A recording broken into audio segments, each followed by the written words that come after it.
I'm not teaching, I'm publicly learning. But hi and welcome to Learning for the Life in UK test part 304, the Scottish Parliament while doing leg injury prevention training, and if you participate in leg injury prevention training, it's at your own risk. So the Scottish Parliament, let's make first a picture. The Scottish Parliament building opened in October 2004. That doesn't really look weird.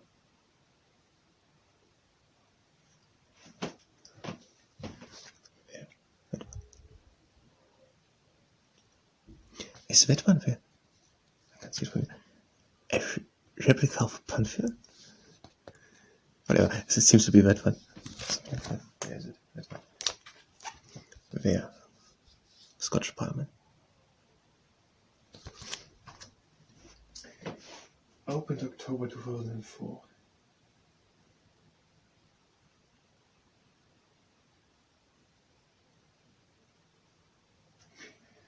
The Scottish Parliament was formed in 1999.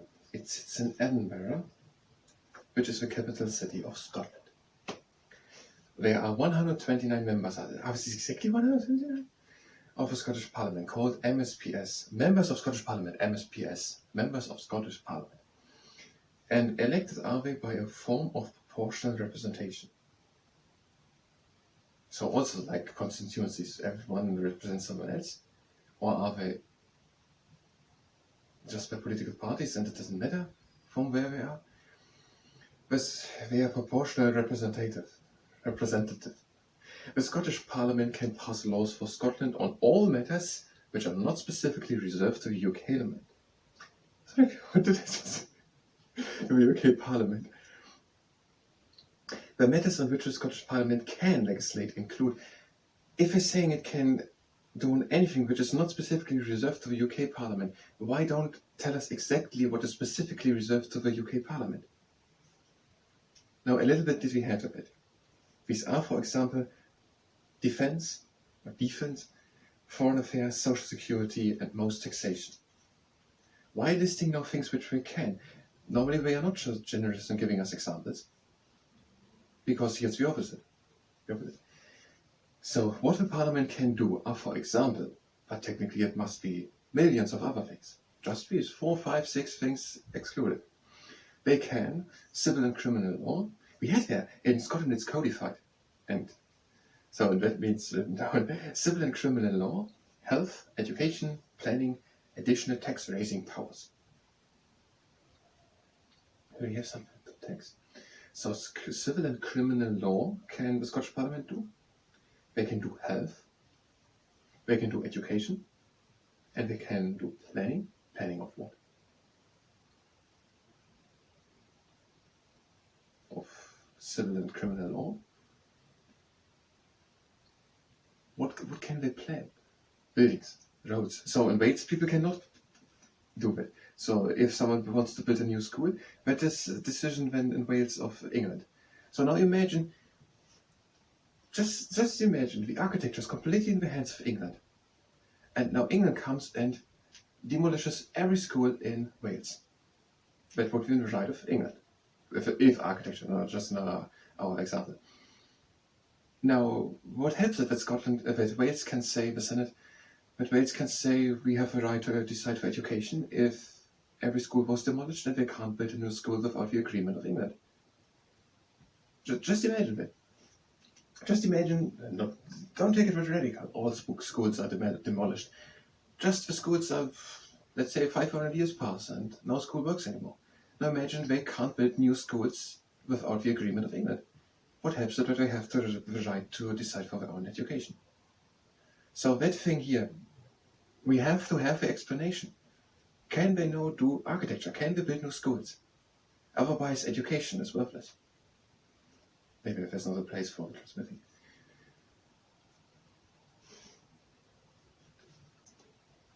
Because they're saying here for the Scottish Parliament that there's everything which is not excluded is in their hand. But it doesn't have to be here written to the Senate in Wales for being an act, for being, yes, an act. Now the people in Scotland, in the Scottish Parliament, they can do basically everything which is not excluded. It seems to be something like foreign affairs, some taxation, but they here said Scotland they can do own taxation partly or defence. So it's a bit too complicated if I make a sentence in the middle. Okay, let's go over it, and that's it. The Scottish Parliament formed in 1999. That Parliament building here opened in October 2004, which I showed. And there are 129 members, and they are elected by a form of proportional representation. They can pass laws on many matters, on all which are not specifically reserved for the UK Parliament, and they can, for example, legislate on civil and criminal law, health, education, planning, additional tax powers. I thank you very much if you're just here for the Northern Ireland Assembly. Otherwise, you can participate at your own risk in the leg injury prevention training. We're warming up with a trunk igniter. We're breathing in and going on. And we're breathing out. We're breathing again in. And out. And again in. And out. And again in. And out for last time. We're breathing in and closing the legs. And we're breathing out. Now a bit more warming up. We're bringing one leg in front. We're pointing the foot and we're pulling it up.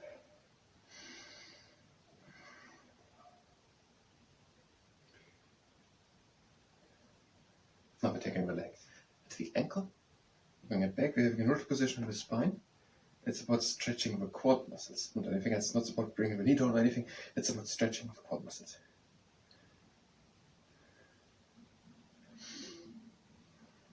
And the other leg, bringing it first up, point foot.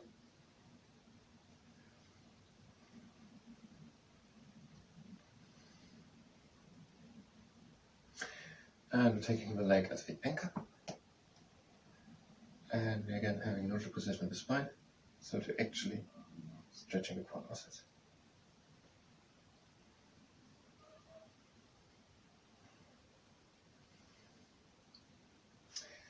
And now let's go on. One hand on tummy, one on lower back. And we're lifting one leg up, the leg is straight, and we're having a flexed foot. And if the quad muscles cramp, then bring them up and point to the foot. Try to bring the leg higher. Control with the hands that you have a neutral position of the spine, so that you don't fall back or something. And try to bring the leg higher.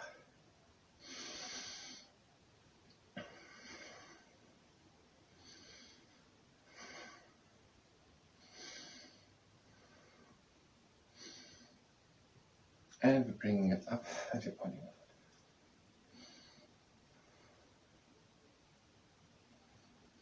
And the other leg, again, one hand on tummy, one on lower back. We're lifting the leg up. We are having a flexed foot. Control with the hands that you don't fall back. And try to bring the leg higher. And don't go to the outside of the leg. Lead to inside. Oh. A little longer. And we're bringing it in and pointing the foot. And the next exercise. One leg, one foot points to the outside, the other one is with the heel on the ground, and we're lifting it off the ground and placing it again on the ground.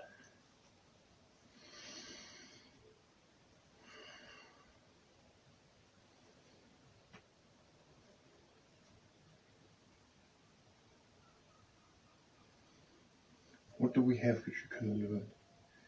Did we have all? Landmarks. We had all.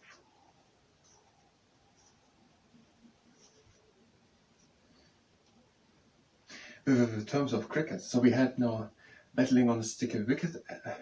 Yes, it was right. Sticky wicket. And here it is rain stop playing. Rain stop play and batting on a sticky wicket. What is a wicket? Maybe that's very good. Do not too many of this exercise. That are probably way too much already. So rain stop play and batting on a sticky wicket. Batting on a sticky wicket, rain stop play. The third one here is playing a straight bet.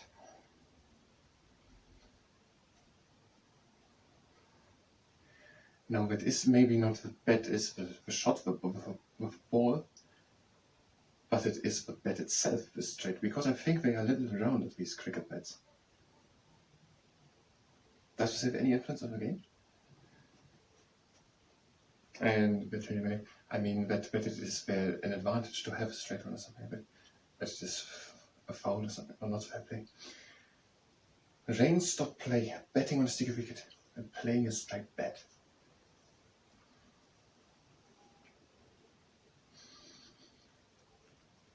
Okay. The horse racing, we had the Royal Ascot in Berkshire and the Grand National in Aintree near Liverpool, and now we're having, I think we had it already, the Grand National R, but it's in Scotland. A Grand National R, and then we have a museum. That is the National Horse Racing Museum, that is in Newmarket in Suffolk.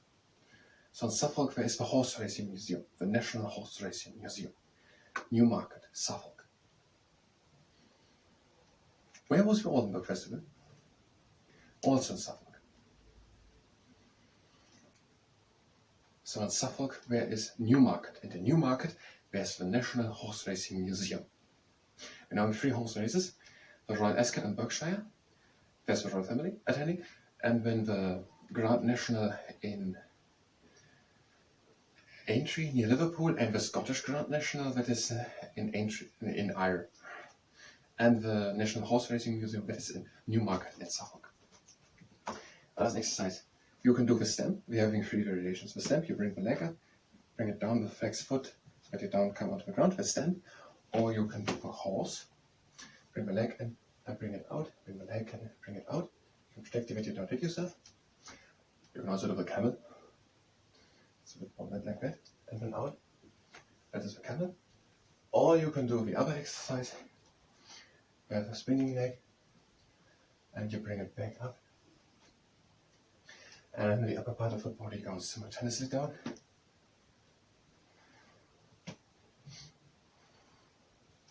And you try to be tall on the standing leg to bring the pressure onto the biceps femoris, which is the middle one of the hamstring muscles. And you try not to fall in the abdomen.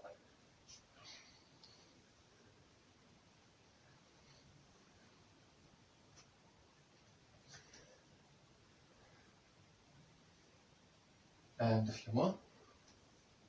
But do them all at the outcome. I don't think you can do the steps over.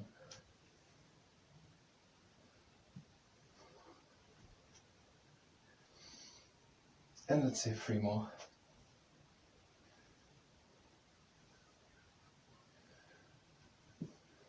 And now we're changing my leg.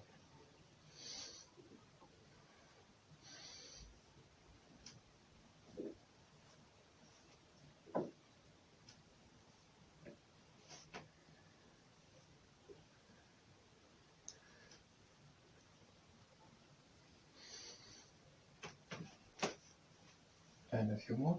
So a good standing leg, the other leg, the swinging leg is with the flex foot in the air. The upper part of the body goes down in a straight line, sometimes with the leg, and it comes up. And try to be tall with the standing leg, and try not to fall in with the abdomen. And let's say 3 last ones.